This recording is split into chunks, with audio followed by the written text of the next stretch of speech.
Hey, welcome back to the channel. It's camping time again.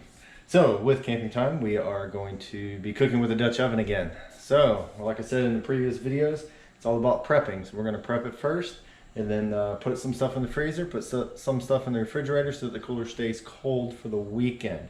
So today's Thursday night, I'm leaving tomorrow afternoon, and hopefully by then some things will be frozen. They'll keep everything done. So what we're going to do today is goulash. So good goulash. Okay, so this is everything we're gonna need. Okay, so we're gonna start off with a little bit of ground beef. This is a little bit of a 93. Gotta get some Angus stuff here, mostly because it was on sale. And then we also have some beef broth. We're gonna have some elbows. We need some Worcestershire sauce, some tomato sauce. We need an onion, garlic, oregano, and salt, and not to forget some bay leaves. All right, so we're gonna prep tonight, and then when we get on the campsite, we're actually gonna try to film it this time, even though it's supposed to rain again. And again, hurricane is coming up through the Gulf, and we're gonna get the remnants of it. And it's probably gonna be this weekend, but it's okay. We have a shelter, and we're gonna be able to cook it. So we're gonna take the ground beef, and then we're going to mix it with some seasoning, so that when we grill it, everything will be good. All right, so we're just gonna chop up some onions. We're gonna put some of our seasonings together, but a lot of this dish, we're actually gonna bring the whole box. So we're gonna bring the whole box of elbows. Just a little bit of Worcestershire sauce and some of the other stuff. But we're gonna put it in a bucket and get it in the freezer. So let's cut up an onion. Always compost.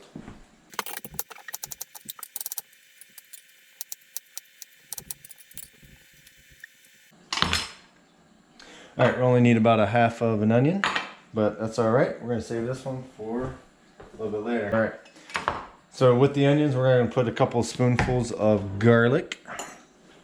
One big spoon. All right, and we're gonna put our oregano in here as well. I kind of like a little bit of oregano. I'm just gonna put it all on top. All right. Throw in a couple of bay leaves. 1, 2 bay leaves. And then we're going to put maybe a tablespoon, or a teaspoon rather, of some salt. Not too much. That's about it for the prep. So basically we're just going to cut up our onion, got our seasoning, all that type of stuff. We're going to close this up. And then when we get to the site, we need to ground the ground beef, and then we'll put the onions and the garlic and the seasoning in there, stir that up, and then after that we're going to put some Worcestershire sauce in it with some tomato sauce, elbows, and then we're going to follow it up with some beef broth and just let it simmer. It's going to be the easiest thing ever, and it's going to be good. It's going to be awesome. So anyway, we'll see you on the camp. All right, as you can see, I am not on the campground because it rained us out again. But it's okay. I got my backyard. I still got my Dutch oven. I still have all my ingredients. We got charcoal, and I have lights now. So it's a lot better than last time. But anyway, most important, I do have my beverage, so this should be rocking pretty good. So I'm gonna go over some of the same stuff I've gone over before, just in case this is your new video. But we are gonna finish off this goulash as soon as I take a beverage. All right, so things that you're gonna need. You're gonna need some charcoal, which you get all this. Now, with using a Dutch oven, I don't recommend using the matchlight stuff, just because it takes, yes, it does start really well, but you still have to wait for it to get rid of all the matchlight stuff before you put it on your cast iron, because some of that chemical actually would get into the iron. Now, granted, it's on the outside and it shouldn't make a difference, but my personal opinion. So I'll say don't do it. But anyway, so we got charcoal. I have my little chimney. So I got it filled with charcoal. I have some of the bag from the charcoal underneath it because I ran out of my tumbleweeds. But it's okay.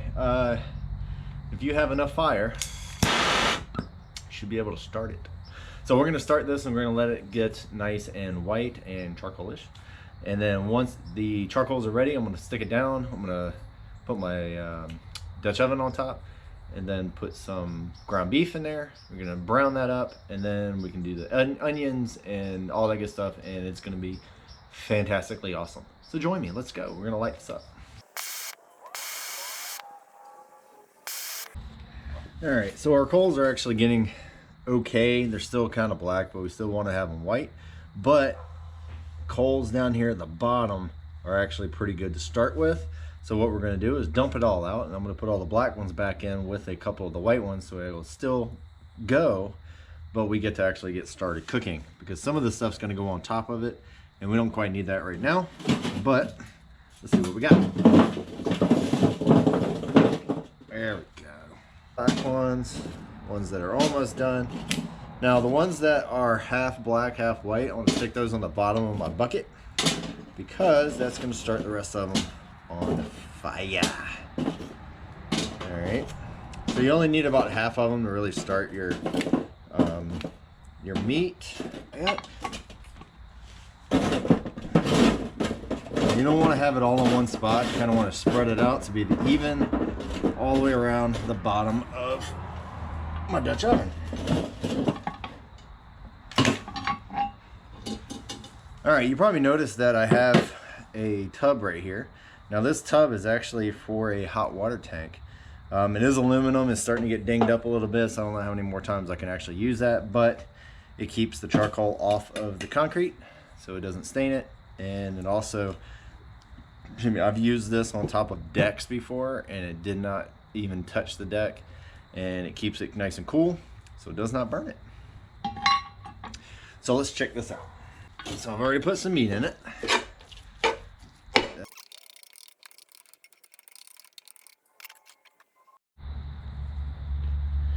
All right, so I got our meat cooking. Now the meat that I actually use comes from a farmer right down the road, and it's all grass fed, and it is a very lean meat, so I'm not worried about the grease because there's not a lot of it. I've actually had some ground beef from there that we actually had to add water to it so it doesn't stick, but this stuff here is actually pretty darn good. So what I'm gonna do here while this is cooking, and my kids really don't like onions, they don't mind the taste of it, they just can't see it or have a texture or anything like that. So we're going to give the onions enough time to cook to almost oblivion. So I'm going to put my onions in along with my garlic. There we go. Remember, always remove your lid or your handle, because if you leave it there, this is cast iron, this is steel. The heat will transfer from the cast iron to the steel to your hand, and then you're going to have an imprint of that handle in your hand. Ask me how I know. All right, so my coals are pretty good, so I'm just going to put these on top. So that's the good thing about having a Dutch oven. Wow, that is hot.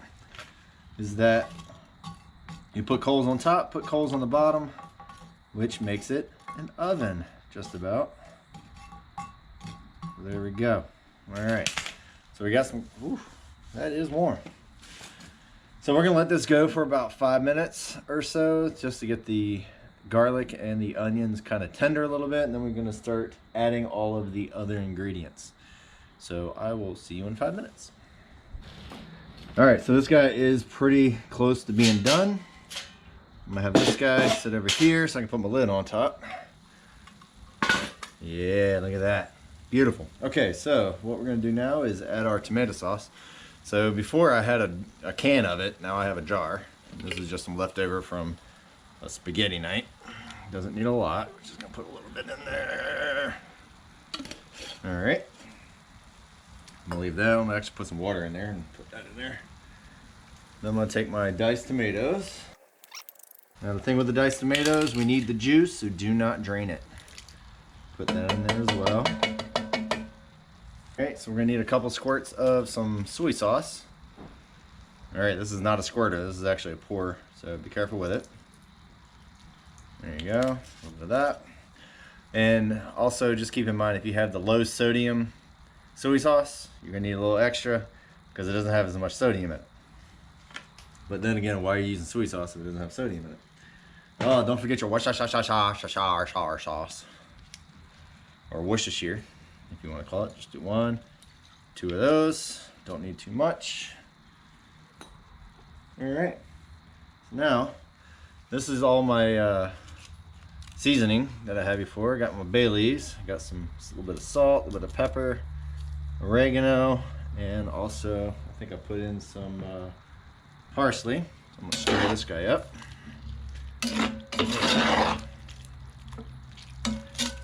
All right, I'm gonna let this get nice and hot before I put my noodles in. That's gonna be so good. All right. But anyway, we're gonna let this cook for a few minutes, and then we're gonna add some. I have some chicken broth, or I'm sorry, beef broth. That I'm gonna pour in there, and then I'm gonna add some elbow noodles. And then about 20-25 minutes later, all that's gonna be nice and cooked together. And then I'm gonna take it off the coals. I'm gonna let it simmer and kind of go together. And then I'm gonna mix. I'm gonna try to find all the bay leaves. I'm gonna pull those out, and then I'm gonna mix cheese. Yum, some cheese in there. I don't think I'll. Alrighty, let's check it out. Oh, look at that. That almost looks like a sloppy Joe. Which I'm not downing sloppy Joe because they're pretty good. But we're not making that. We're making some goulash. So I'm gonna put my. All right. So we're gonna take some of our elbow noodles. Now this isn't exactly a full box. This is a 1 pound box. We're looking at probably 8 or 9 ounces worth. Put that in there. I'm gonna stir this up. Make sure it's all coated.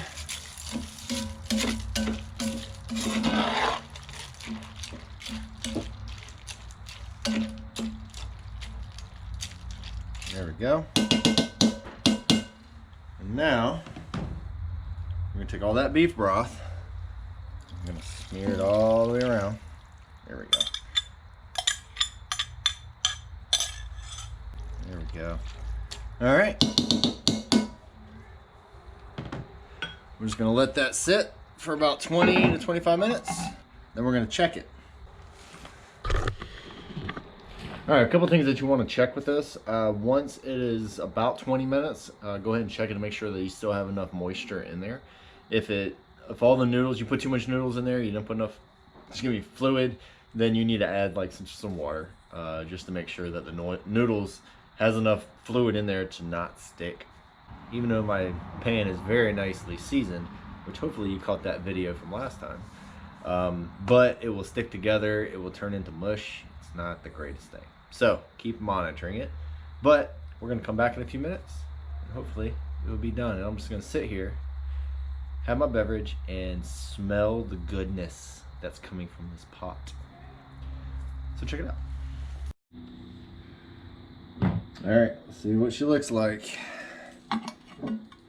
Oh yeah, look at that. Oh, so pretty, pretty, pretty. It's gonna be so good.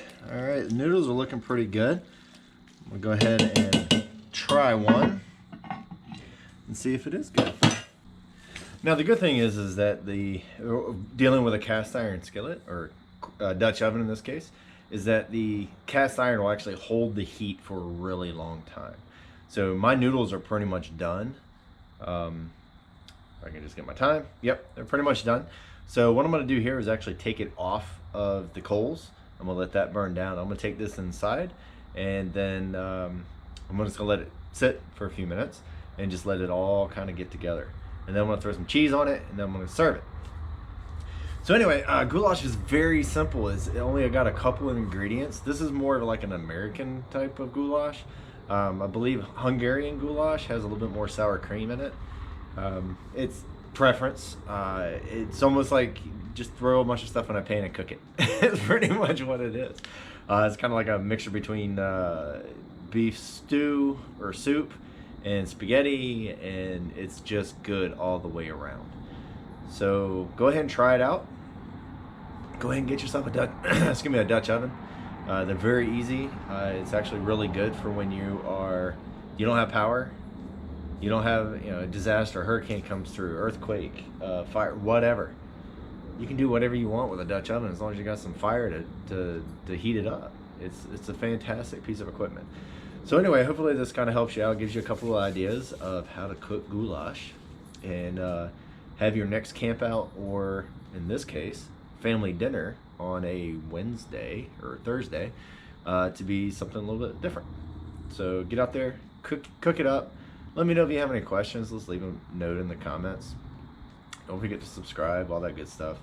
So anyway, check out for later on. We're gonna do some more desserts. I haven't done too many of those. I kind of did the monkey bread, but we're gonna do some other ones. It should be pretty good. But I was requested to have goulash, so we're making goulash. So it's okay. Anyway, stay tuned, and we will catch you guys later after I eat this. Yeah.